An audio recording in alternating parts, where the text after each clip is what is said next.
或者大家已經習慣咗剷完草後，將草碎留喺草地上，回歸大自然。但唔係每一個市政體系都對回收草碎採取同一政策同步伐。庭園垃圾回歸大自然係政府同環保團體都大力推廣嘅理念。潘妙常報導。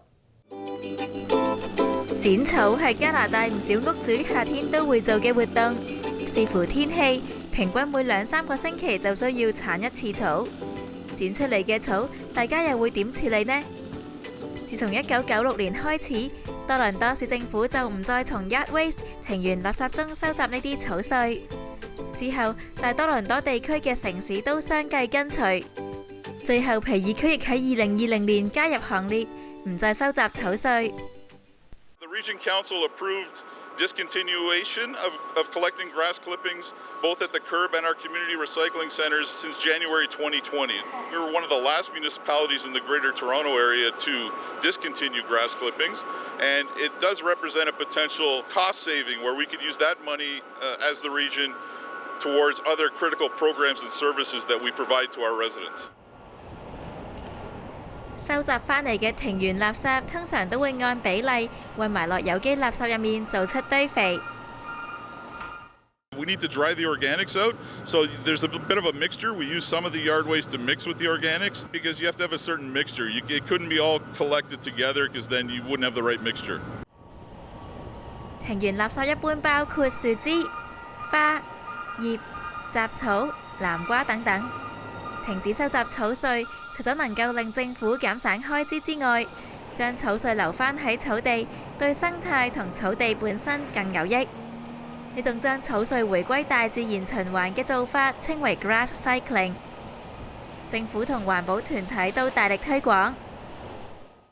It's beneficial to your lawn because grass clippings are 80% water, so it helps keep your soil moist. It prevents diseases to your lawn. You don't have to fertilize it as often. Just make sure when you're cutting your grass, the grass cycle, make sure it's dry and make sure you do it often so it's not too long. Otherwise, you're going to get clumping on your lawn. 除咗草碎循環再用之外，有環保組織提倡不剷草5月嚟幫助生態。對於剛過完嚴寒冬天嘅蝴蝶、蜜蜂以及其他花粉傳播昆蟲嚟講，5月嘅花草係重要嘅食物。若果成個5月都唔剷草不太可行嘅話，或者可以試下慢剷5月草。When you do mow, then try and do it slowly. And you can even kind of walk across your lawn and kind of gently coax anything out of the way before you mow. And the same is true even for moths and butterflies and things. Give them a chance to kind of get out of the grass before you mow. So I like to think of the idea of slow mow may maybe be more important than no mow may. 想增加前後院嘅生態價值，可以種植本地植物嚟取代更多草地位置，因為本地植物能夠為本地物種提供更合適嘅食物同棲息地，外來植物相對地就冇咁合適啦。A lot of non-native and ornamental plants, they're very pretty to look at, but they're not terribly useful for wildlife for the most part. Even if they produce flowers, you'll see some bees coming to the flowers, but it's not always the case that that nectar provides exactly the right nutrition for the bees or the butterflies that come. And non-native plants tend to not provide the leaves that native caterpillars and things like that need to eat. 雖然本地植物生態價值高，但喺加拿大，園藝植物大多係嚟自市民原居地，以歐亞大陸植物為多。有唔少入侵物種，最初都係被種植於後院，然後散播到自然環境。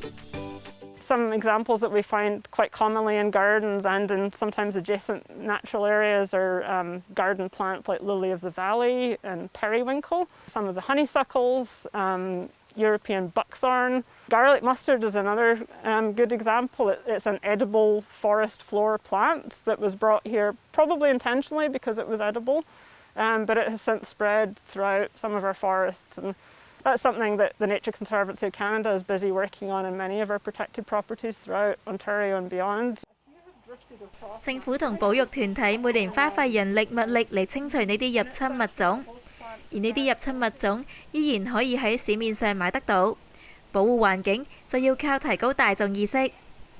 You can still buy some of these plants in the store, and we understand it's slow to change. The whole industry would need to pivot, and that can take some time. But the cool thing is it's becoming increasingly possible to buy native plants in garden centres, especially right here in Ontario over the last year. 近呢2年，終於有大型連鎖園藝中心引入本地植物。之前想喺多倫多地區得到本地植物，就要去農夫市場度購買，或者係同朋友交換。其實本地植物種類繁多，有好多更係非常美觀，而且完全適應本地氣候，唔太需要淋水同施肥。For any kind of spot you have in your garden that you might be interested in growing a native plant, there's almost certainly a native plant that will fit what you need. We have deep shady forests, we have open, really hot, dry, rocky, sandy places, and kind of everything in between. You can buy things like prairie smoke is a great example of a native alvar plant. It grows on kind of bare bedrock or really shallow soiled areas. 喺生態價值上，有草地總比冇草地好。